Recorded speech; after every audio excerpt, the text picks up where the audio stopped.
नमस्कार दोस्तों, रहस्यमय दुनिया चैनल में आप लोगों का फिर से एक बार स्वागत है। तो आज भी मैं आप लोगों को कुछ डरावनी कहानियाँ सुनाने जा रहा हूँ इस वीडियो में।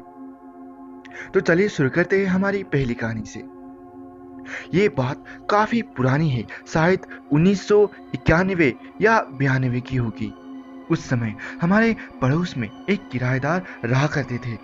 उनकी सर्विस टू व्हीलर कंपनी में एक मैकेनिक की थी। उनकी प्रवृत्ति नास्तिक थी और उनकी पत्नी और बच्चे काफ़ी धार्मिक थे।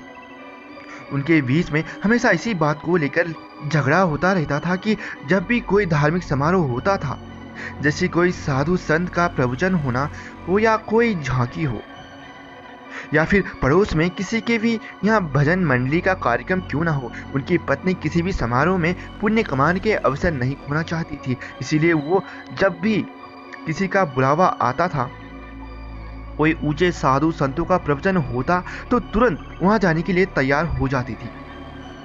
यही बात उनके पति को अच्छा नहीं लगती थी, क्योंकि उनके इस तरह के बुलावे में जाने से उनके दैनिक कार्यों में व्यवधान पड़ता था।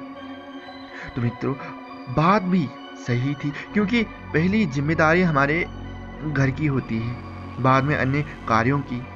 लेकिन उनके पति हमेशा से नास्तिक नहीं थे, क्योंकि जब भी वो किसी देव स्थल से गुजरते थे, अपना सिर जरूर झुकाते थे। इसी से हमने ये बात नोटिस कर ली, ये अंदर से धार्मिक तो जरूर है, लेकिन उनके नास्तिक होने का काफ़ी श्रेय उनकी पत्नी को जाता है, क्योंकि इंसान के कर्म और भाग्य दोनों एक साथ चलते हैं। आप चाहे कितनी भी अच्छी किस्मत लिखकर क्यों ना लाए हो, फल तो कर्म के अनुसार ही मिलेगा। उनकी पत्नी को घर के मकान की बहुत लालसा रहती थी और भाग्य ने साथ दिया तो उनके होम लोन की दिक्कतें दूर हो गई और उन्होंने अच्छा सा मकान खरीद लिया। अब यहाँ से ये बात शुरू होती है। उनकी पत्नी के कारण उन अंकल को पूजा पाठ और हवन शांति गृह प्रवेश को बिल्कुल सिरे से ही नकार दिया और यूं ही घर में शिफ्ट हो गए। उस घर में जाते ही सबसे पहले तो उन अंकल को भगवान की तस्वीरें लगाते ही कील से गहरा जख्म हो गया और खून की धार जमीन पर गिर गई। उनको 7 टांके आए। घर में शिफ्ट होने के बाद वो कुछ समय के लिए वहीं बाहर चले गए। जब वापस आए तो उनके साथ अजीब 2 बातें होने लगी। उनको रात में कभी ऐसा महसूस होता कि कोई उनके पास से होकर सीढ़ियों की तरफ जा रहा है, तो कभी उनको नींद में ऐसा लगता कि किसी की आने की झपकी पड़ी हो। अब इस तरह उनको 2-3 महीने हो गए। फिर एक दिन एक बात हुई, उन अंकल की तबीयत खराब हो गई। जब उनको डॉक्टर को चेक कराई गई तो कोई समस्या नहीं आई, लेकिन वो अंकल अपनी पत्नी से कहते कि मुझे बहुत घुटन महसूस हो रही है और मन भी खराब हो रहा है। वो अपनी पत्नी से बोलते, पता नहीं मुझे बार बार ऐसा क्यों लग रहा है कि बहुत जी भर के रो लूं। और उसके बाद वो अपनी पत्नी से बोली कि पता नहीं, पर मुझे लग रहा है कि मैं अनाथ हो गया हूँ और सब मुझे छोड़कर चले गए, इसीलिए मुझे रोने की इच्छा हो रही है। उनकी पत्नी बोली, ये क्या बोल रहे हो आप, कहाँ सब चले गए, ऐसी बातें क्यों कर रहे हैं। समय निकलता रहा। धीरे धीरे परिवार में सभी सदस्य उदास हो गए और चुप रहने लगे। कोई किसी से ज्यादा बात नहीं करता था। उनके घर पर कोई भी उनसे मिलने के लिए नहीं जाता था, और कभी जाता भी तो यही कहता, उनके यहाँ तो जाते ही ऐसा मनहूस प्रतीत होता है, जैसे कोई मर गया हो और उसको जलाने की तैयारी हो गई हो, और घुटन सी भी महसूस होती है और रोने जैसी हालत हो जाती है। इसीलिए हम तो वहाँ ज़्यादा नहीं जाते आजकल।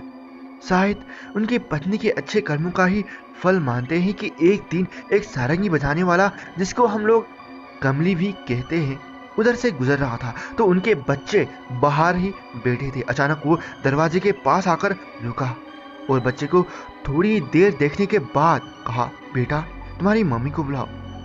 बच्चा अंदर जाकर बोला, मम्मी कोई मांगने वाला आया है, आपको बुलाने के लिए कह रहा है। उस बच्चे की मम्मी को देखकर सारंगी वाला बोला, बेटा तुम्हारे बच्चे का ध्यान रखना, इसके साथ कोई दुर्घटना होने वाली है। वो बोली कि क्या दुर्घटना होने वाली है?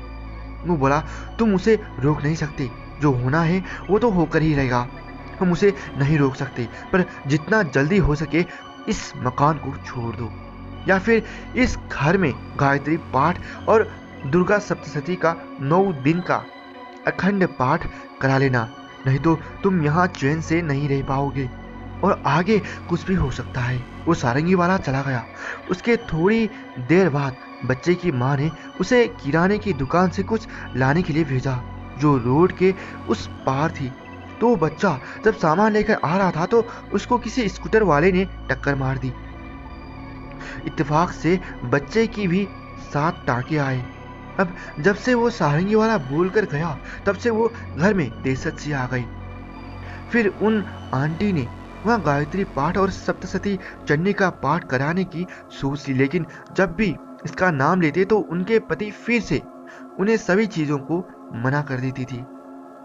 उनकी पत्नी की स्थिति ऐसी हो गई जैसे एक तरफ कुआं और एक तरफ खाई और बीच में शेर। एक तरह से देखा जाए तो जब भी इस घर में शुद्धिकरण की बात आती तो हमेशा नकारात्मक सोच ही उभर आती थी।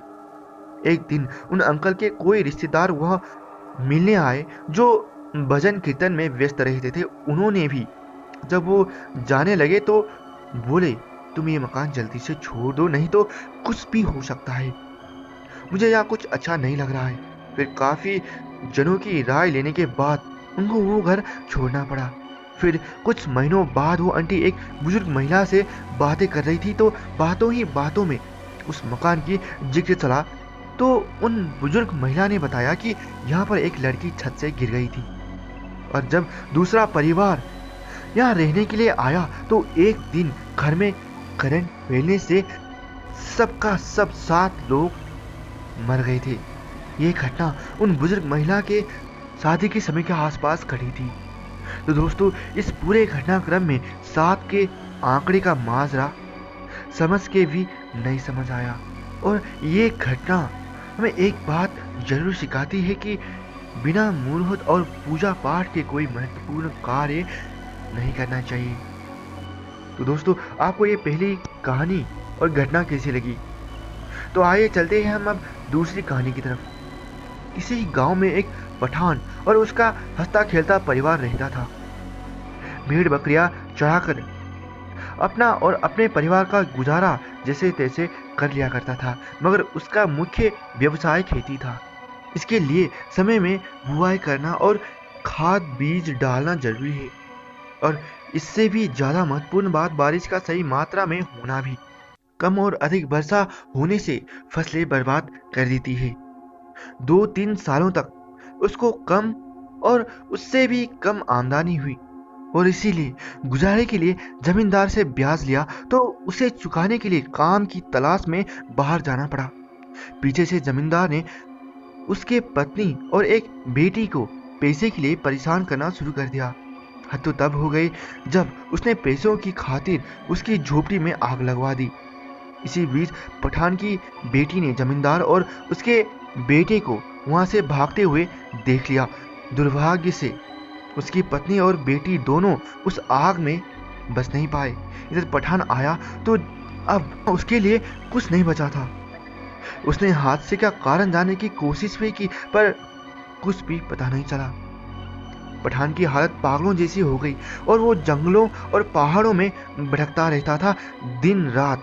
और एक दिन उसने आत्मदाह करने की सोच ली और दरिया के पास चला गया और अल्लाह की आखिरी इबादत में जुट गया।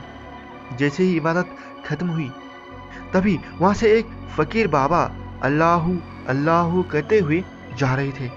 वो उस पठान के पास आए और बोले, बेटा, मैं जानता हूँ किस्मत ने तुम्हारे साथ बड़ा बेरहम मजाक किया है, लेकिन बेटा, कुदरत के आगे किसी की नहीं चलती है। बेटा, तुम जो करने जा रहे हो ना, वो अल्लाह की नजरों में गुनाह है। पठान बोला, बाबा, मैं जिक्र भी क्या करूं, मेरी जिंदगी में अब कुछ नहीं बचा।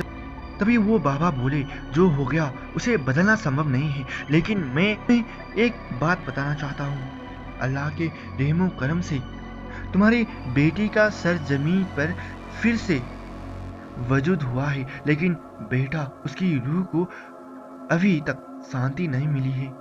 वो तड़प रही है। तुम्हें उसे तलाशना होगा, क्योंकि जब तक वो तुमसे नहीं मिलेगी तब तक उसकी रूह बेचैन रहेगी। उसके जहन में कुछ राज दबे हैं जो वो तुम्हें बताना चाहती है। पठान बोला, बाबा इतनी बड़ी दुनिया में मैं उसे कहाँ तलाश करूं? आप ही कोई रास्ता बताइए बाबा। तो बाबा बोले, बेटा ज्यादा तो नहीं, पर तुम्हें उसकी झलकी जरूर बता सकता हूँ। बेटा तुम उसे किसी तालीम घर के आसपास मिलोगे, लेकिन बेटा एक बात का ध्यान रखना, तुम उसे इतनी आसानी से नहीं मिल पाओगे, क्योंकि उसने अल्लाह के रहमो करम से बहुत अमीर घराने में जन्म लिया है। ये कहते हुए फकीर बाबा अल्लाहू अल्लाहू करते हुए आगे बढ़ गए। अब पठान के दिन बीतते गए, तलाश करते करते 10 साल बीत गए। अब तो फकीर बाबा की बातें भी उसे जहन में धुंधली हो रही थी। अचानक एक दिन पठान एक बगीचे में आराम कर रहा था, तभी कहीं आसपास के स्कूल में छुट्टी की घंटी बज गई। तभी पठान की नजर एक 11 साल की बच्ची पर पड़ी, जो हूबहू उसकी बेटी से मिलती थी। जब पठान को बाबा की कही हुई सारी बातें ताज़ा होने लगी, फिर थोड़ी देर में उस बच्चे की माता पिता उसको लेने के लिए आ गए और वो उनके साथ कार में चली गई। पठान रोज उस बच्ची को झाड़ियों के पीछे से देखता था और उसमें अपनी बच्ची को खोजने की तलाश करता था। एक दिन उसकी बच्ची की माँ ने पठान को देख लिया और वो पठान पर ध्यान देने लगी। उसे लगने लगा कि पठान उसकी बच्ची को बड़ा अजीब नजरों से देख रहा है। वो बच्ची को लेकर चिंतित होने लगे। एक दिन उस बच्ची की माँ को आने में थोड़ी देर हो गई, तो पठान ने उस बच्ची को पास बुलाया और स्नेह से उसके सिर पर फेरा और कुछ चीजें खाने के लिए दी। बच्ची खुश हो गई। उसकी हंसी में पठान ने अपनी बच्ची को देख लिया था। अब वो वहां से चला गया। जब उसकी माँ आई तो उसने इन खाने की चीजों को देखा और पूछा, तो बच्ची ने एक अंकल ने दी करके बताया। तो उसकी माँ ने हिदायत दी कि अनजाने लोगों से कोई चीज नहीं लेते। तो बच्ची ने कहा, पता नहीं माँ, पर मुझे वो अनजाने बिल्कुल नहीं लगे। तो माँ ने डांटते हुए बच्ची को चुप कराया। एक दिन उस बच्ची के माँ और पिता को आने में बहुत ज्यादा देर हो गई थी, तो पठान ने उस बच्ची को घर पहुंचा दिया। इधर उसके माँ और पिता उसको वहां नहीं पाकर परेशान होने लगे। घर आने पर नौकर से पता चला कि कोई उसे घर पहुंचा गया है। अब पठान उस बच्ची के बंगले के आसपास उसे छुप छुप कर देखता रहता था। बच्ची भी उसे एक टक देखती रहती थी। कई बार पठान ने उसके माता पिता से उससे मिलने की विनती भी करी, पर उनके माता पिता नहीं माने। अब रातों को बच्ची नींदों में अब्बू अब्बू कहकर चौंक कर उठ जाती थी। उसके माता पिता ये देखकर परेशान होने लगे कि ये किसको नींदों में याद करती है। तभी उस बच्ची की माँ ने पठान को बंगले के आसपास देख लिया, तो उसकी इस हिम्मत पर उसने उसकी शिकायत अपने पति से कर दी। पत्नी के जोर देने पर उसके पति ने पुलिस में रिपोर्ट कर दी। पुलिस ने उसे चेतावनी देकर छोड़ दिया। उनकी परेशानी को देखकर उन दंपति के एक करीबी मित्र ने उन्हें बच्ची को हिप्नोटिस्ट के जरिए इलाज का सुझाव दिया। उन लोगों ने डॉक्टर से मिलने का समय लिया। डॉक्टर ने बच्ची को हिप्नोटिस्ट किया और उसकी जांच की। फिर उन्होंने उसके माता पिता से कहा कि बच्ची के अवचेतन मन कुछ बातें दबी हुई है, जिसका बाहर आना जरूरी है, नहीं तो ये स्थिति और भी बिगड़ सकती है। अब उसके माता पिता और ज्यादा चिंतित हो गए। अब बच्ची रातों में अब्बू अब्बू कहकर चौंक जाती थी और उठती थी। और अचानक एक दिन जब उसकी माँ घर में खाना पका रही थी, तभी वो बच्ची आग को देखकर जोर जोर से चीखने लगी और चिल्लाने लगी और पूरे घर में इधर उधर भागने लगी और कहने लगी, अब्बू बचाओ, आग आग आग। कई बार ऐसा हुआ जब बच्ची पठान को देखकर उसके पास जाने की जिद करती थी और उसके ये दौरे भी पठान को देखते ही रुक जाती थी। तभी उन्होंने थक हार कर पठान को बुलाने का सोचा। उसके आते ही बच्ची अब्बू अब्बू कहते हुए उसके समीप जाकर लिपट गई। उसके माता पिता ये देखकर हैरत में पड़ गए।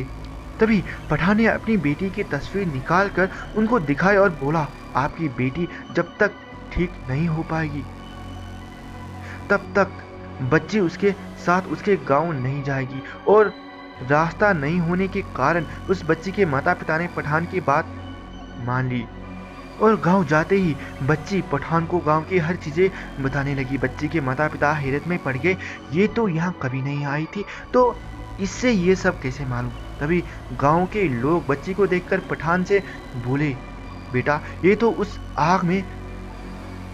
तभी बच्ची दौड़ते हुई अपने उजाड़ हुए झोपड़ी के पास गई और रोने लगी। अब्बू अपना घर तो जल गया था, पर ये तो बिल्कुल वैसा ही है।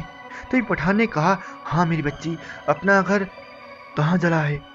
तभी बच्ची सुबक सुबक कर रोने लगी और अपने अब्बू से बोली, अब्बू आपके जाने के बाद जमींदार और उसका बेटे ने हमारी झोपड़ी में आग लगा दी थी। मैंने उसे आग लगाते हुए देखा था। पठान अपना आपा खो बैठा और कुल्हाड़ी लेकर जमींदार के घर की तरफ बढ़ने लगा, लेकिन गांव वालों ने बताया जमींदार का पूरा परिवार एक सड़क हादसे में खत्म हो गया। इधर वो बच्ची थोड़ी देर बाद फिर रोने लगी और बेहोश हो गई। वो अपने अवचेतन मन की अवस्था से बाहर आ गई और पठान को पहचानने से इनकार करने लगी, क्योंकि अब इस जिंदगी में वो पठान से कभी मिली ही नहीं थी और अपने असली माता पिता के पास चली गई। तो दोस्तों, आपको ये कहानी कैसी लगी? अगर आपको ये कहानियाँ अच्छी लगी है तो कृपया करके इस वीडियो को लाइक जरूर कर दीजिएगा और साथ ही साथ इस वीडियो को शेयर भी जरूर कर दीजिएगा। अगर आपने अभी तक इस चैनल को सब्सक्राइब नहीं किए हैं तो कृपया करके इस चैनल को सब्सक्राइब भी जरूर कर दीजिएगा, ताकि ऐसे कहानियाँ बनाने में हमें हौसला मिल सके। तो आज के लिए इस वीडियो में इतना ही। अगर आपके पास भी कोई कहानी है तो हमें लिखना बिल्कुल ना भूलिएगा। धन्यवाद।